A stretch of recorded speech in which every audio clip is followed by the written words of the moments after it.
The scorching Arizona sun beat down mercilessly on the dusty streets of Coyote Ridge, a town that seemed to exist purely out of stubborn defiance against the desert's will to reclaim it. The year was 1875, and civilization here meant little more than a handful of weathered buildings, a sheriff who spent more time drunk than sober, and enough saloons to ensure every man could find his poison of choice.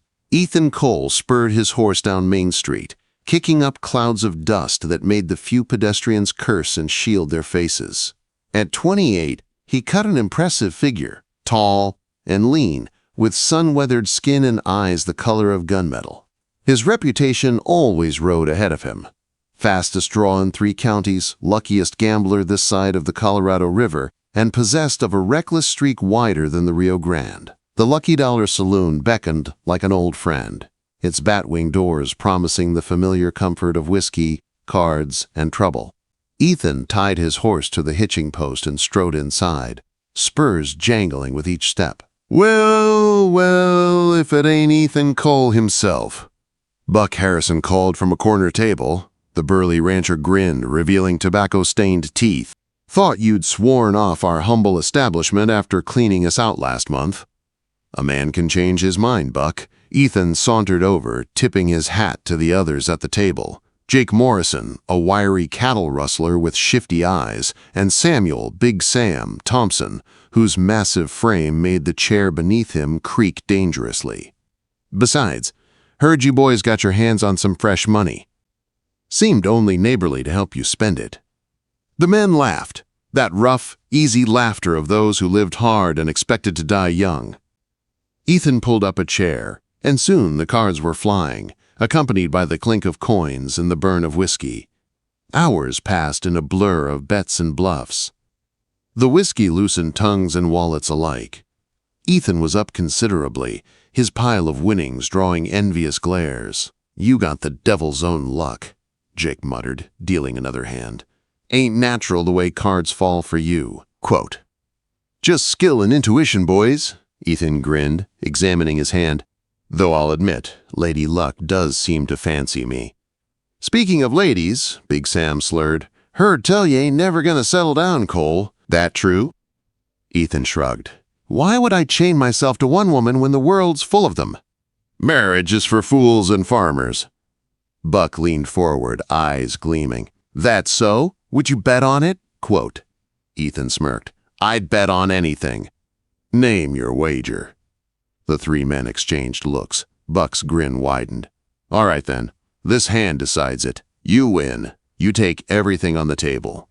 Must be near 500 by now. You lose." He paused for dramatic effect. "You marry the quietest woman in Coyote Ridge by week's end." The saloon seemed to hold its breath. Even the piano player froze mid-tune. Ethan's eyes narrowed, weighing the risk. $500 was more than most men saw in a year. "The quietest woman?" he asked. "And who might that be?" "Clara Dawson," Jake supplied. "Old Doc Dawson's daughter. Girl barely speaks 2 words together. Plain as prairie grass and about as exciting." Ethan had seen her before. A slim figure in simple calico dresses, always with her eyes downcast. She worked in her father's store, quiet and efficient, as forgettable as a shadow. "One hand decides it?" Ethan asked. "All or nothing," Buck confirmed. "Unless you're scared of a little commitment." The challenge stung his pride. Ethan had never backed down from a bet. "Deal the cards." Jake dealt. Ethan lifted his cards slowly, confidence radiating from him. 2 pairs, queens and 8s. A solid hand. "I'll stand pat," he said. Jake had nothing. Big Sam showed a pair of jacks. Then Buck laid down his cards with a grin. "Full house! Aces over kings!" The color drained from Ethan's face. The room erupted in laughter and cheers. "Looks like Ethan Cole's finally getting himself hitched. To Clara Dawson, no less. The mouse is marrying the wild cat." Ethan's fists clenched. "You set me up." "A bet's a bet," Buck said smugly. "Unless the great Ethan Cole's planning to back out." That hit harder than any bullet. In the West, a man's word was his bond. To break it meant ruin. "Fine," Ethan growled, "but don't expect me to play the devoted husband." "Oh, we just said you had to marry her," Jake laughed. "What happens after that's your business." The next morning came too soon, bringing a pounding headache and the realization that last night hadn't been a dream. Ethan stumbled out of his room to find Buck, Jake, and Sam waiting in the lobby, grinning like devils. "Morning, bridegroom," Buck said cheerfully. "Reverend's expecting us at noon." "You spoke to him already?" Ethan snapped. "How the hell does the whole town know?" "News travels fast in Coyote Ridge," Sam said. "Especially this kind." By noon, Ethan Cole, the wildest gambler in the territory, was standing at the altar of the tiny town church, looking like he'd rather face a firing squad. Across from him stood Clara Dawson, pale and composed, in a dove-gray dress that made her seem even smaller. Reverend Mills rushed through the vows, barely looking up from his book. When he reached, "You may kiss the bride," Ethan leaned down and brushed her lips with a touch so brief it barely counted. The church exploded with laughter and cheers. Someone, probably Buck, popped champagne. Clara flinched at the noise. "Congratulations, Mrs. Cole," someone called, and the words felt foreign to both of them. The reception, of course, was at the Lucky Dollar. Ethan abandoned Clara at the door and headed for the bar.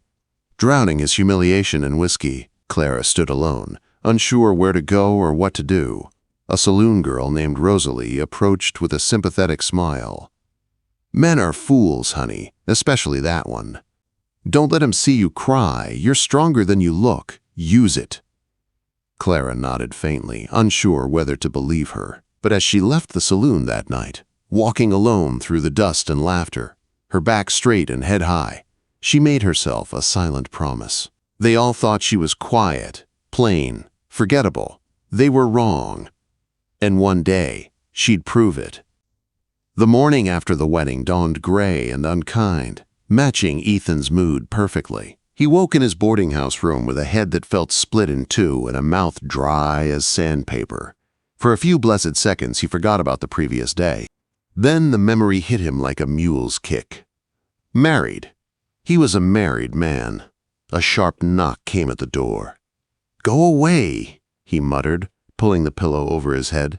The knock came again, firmer this time. Cursing under his breath, Ethan yanked the door open and froze. Clara Dawson Cole stood there, her gray dress neat as ever, her dark hair pinned up in a simple knot. She looked completely composed, while he stood there bare-chested, half awake and fully mortified. "Good morning," she said quietly. "What are you doing here?" The words came out harsher than he meant.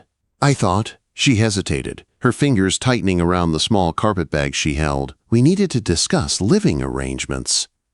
"Living arrangements?" Ethan ran a hand through his tangled hair. "Right, about that."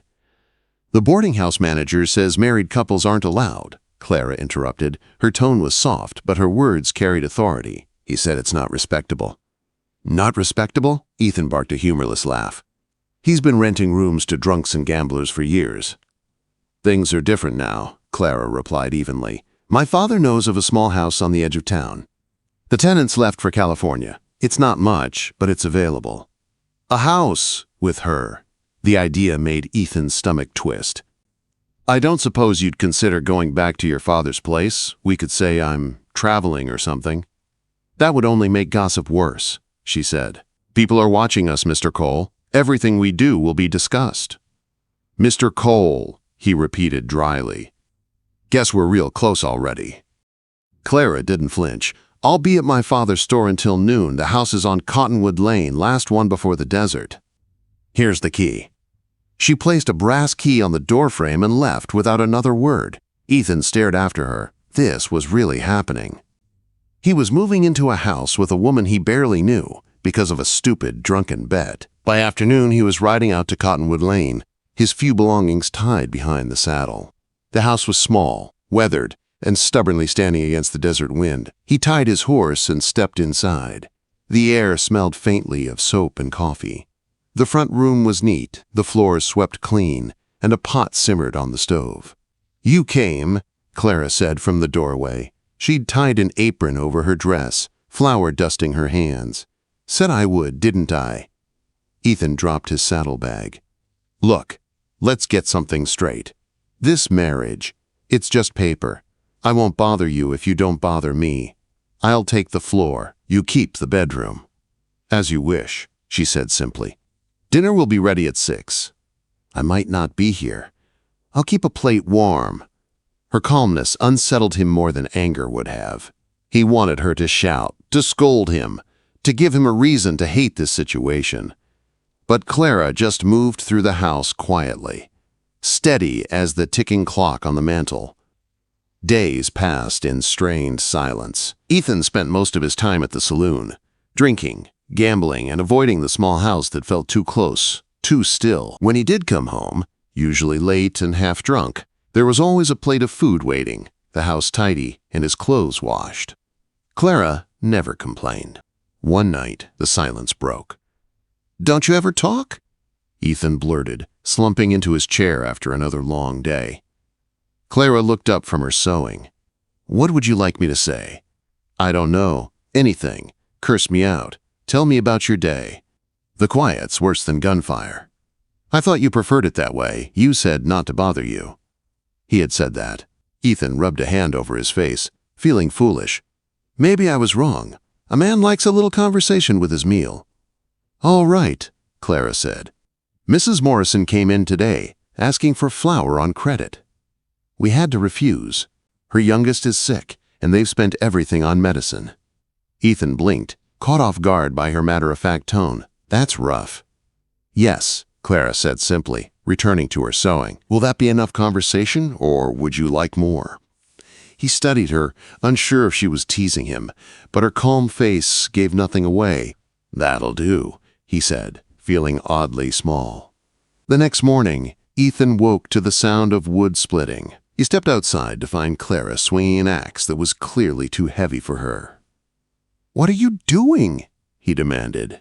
Preparing firewood, she said, panting slightly. The nights are colder now. You're going to hurt yourself. I can manage. Ethan sighed and took the axe. You're going to hurt yourself and waste good wood. Here. Watch. He demonstrated the proper swing, splitting the log cleanly. Clara watched closely, then nodded. I see. Thank you. He ended up chopping the whole pile while she fetched water and set coffee on the stove. When he finished, she handed him a mug and a towel. You didn't have to do all of it, she said quietly. Needed the exercise anyway. That afternoon, a desert storm rolled in. Ethan was at the saloon when it hit, and by the time he rode home, the wind was howling hard enough to peel roofs. When he reached the house, part of the roof over the bedroom had torn away. Clara was inside, trying to drag the bed away from the leak her dress soaked through. Leave that, Ethan shouted, rushing in. You'll catch your death. The bed will be ruined. It's just a bed. Together they moved the furniture. Then Ethan climbed onto the roof in the driving rain, hammering canvas over the open section while lightning flashed across the sky. By the time he climbed down, drenched and shivering, Clara had a fire going and a pot of coffee heating. She handed him a cup with steady hands. You came back, she said softly. Of course I did. Couldn't leave you alone in this mess. She looked at him for a long moment. Why not? You've left me to handle everything else alone. Her words hit like a bullet. Look, I never asked for this marriage, Ethan snapped, anger rising from shame. Neither of us did. Quote, No, Clara said quietly, but you could at least act like it matters that it happened. Ethan stared at her, stunned. No one had ever spoken to him like that. Not without fear, not with quiet strength. I'm doing the best I can, he muttered. Are you? Her voice rose for the first time, sharp as breaking glass. You eat the food I cook, wear the clothes I wash, sleep under the roof I keep standing. And you give nothing back but absence and whiskey. That's not trying, Ethan. That's running. He had no answer. For a long moment they just stood there, the fire crackling between them. Then Clara turned away. Forgive me, she said softly. I spoke out of turn. No, Ethan's voice was rough. You didn't. He took a step closer. You were right. Clara's eyes met his, wide and uncertain. For the first time, he saw the fire behind them. The storm outside began to fade. But inside, something had started to change. Something fragile, unspoken, and real. He didn't know it yet, but that night was the first crack in the walls Ethan Cole had built around his heart. The storm had passed, but its echo lingered in the air. And between them, the house smelled of wet wood and smoke. The patched roof creaked faintly in the wind, and Clara's words still hung heavy in Ethan's mind. He'd faced gunfights, ambushes, and men who would gladly put a bullet between his eyes. But nothing unsettled him like that quiet woman standing in front of him, calling out truths he didn't want to face.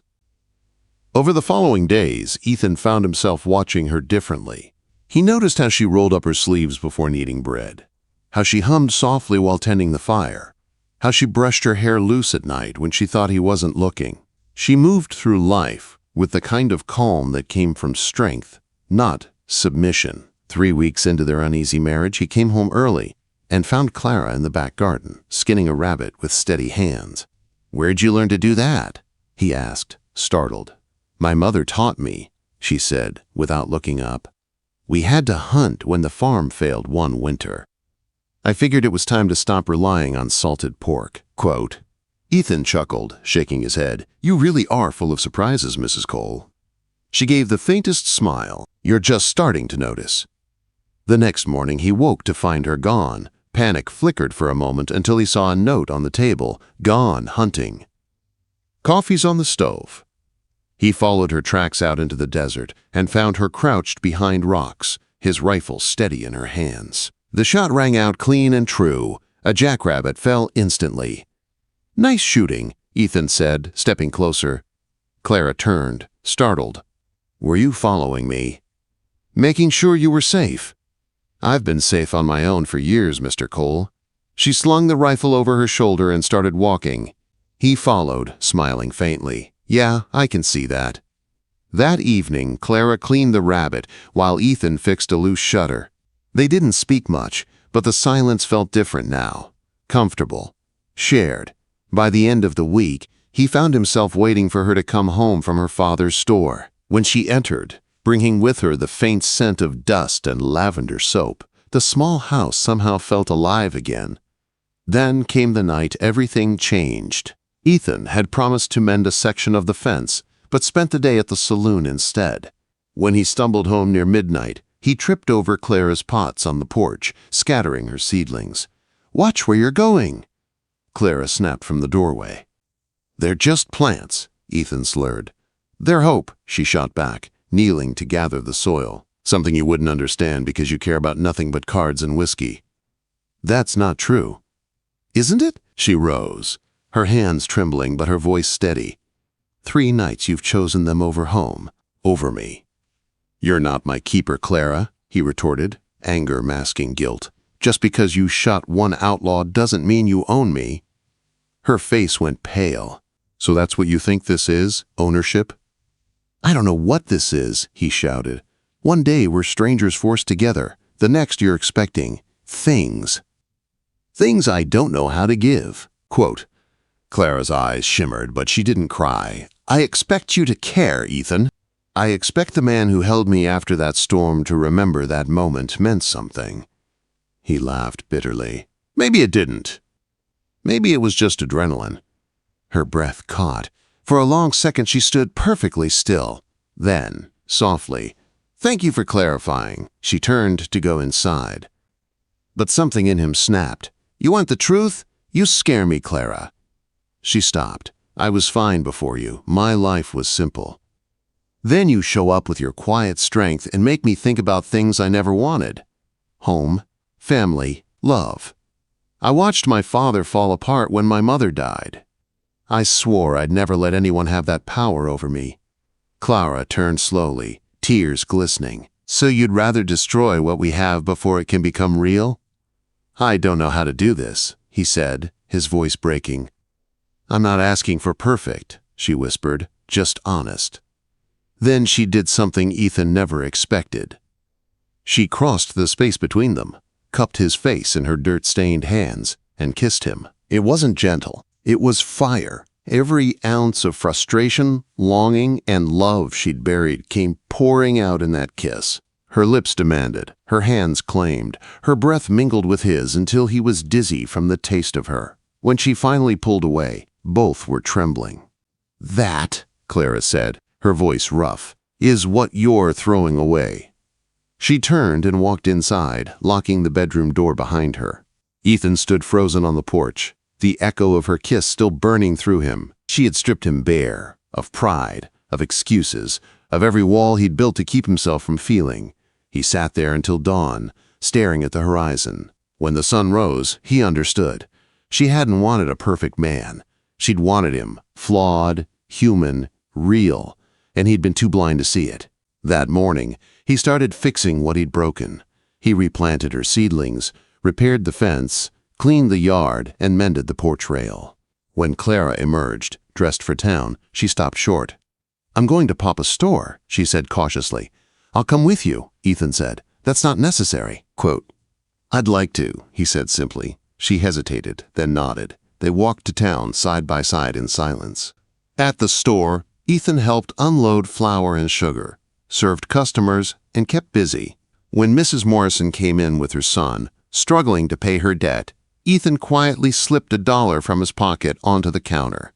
"For the little one?" he said. After the woman left, Clara looked at him, eyes soft. "That was kind." "Learned from the best," he said. That evening, he cooked dinner himself, burnt beans and dry biscuits, but Clara ate every bite without complaint. When the plates were cleared, Ethan took a deep breath. "I owe you an apology for everything." Clara folded her hands. "You already showed me. Actions speak louder." "Still," he said, voice low, "I want to say it. I've been hiding behind fear. You deserved better." "I just wanted real," she whispered. Ethan took her hand. "Then real's what you'll have. No more running." Her fingers tightened around his. Then she smiled faintly. "You're a fool, Ethan Cole." "You're fool," he corrected, smiling back. That night, she didn't lock the bedroom door, and when he kissed her this time, it wasn't fire born of anger. It was warmth, tenderness, and love. The wild gambler and the quiet girl found balance in each other's arms, learning what it meant to trust, to give, to belong. Weeks later, townsfolk still whispered about the couple on Cottonwood Lane, the gambler tamed by his quiet wife. But those who saw them together knew better. She hadn't tamed him. She'd matched him, flame for flame, until both burned steady instead of wild. Ethan Cole, the man who once lived for luck and chance, finally understood what real fortune was. It wasn't gold or whiskey or winning hands. It was Clara, his quiet wife whose wild kiss had left him naked in her fire and reborn in her love.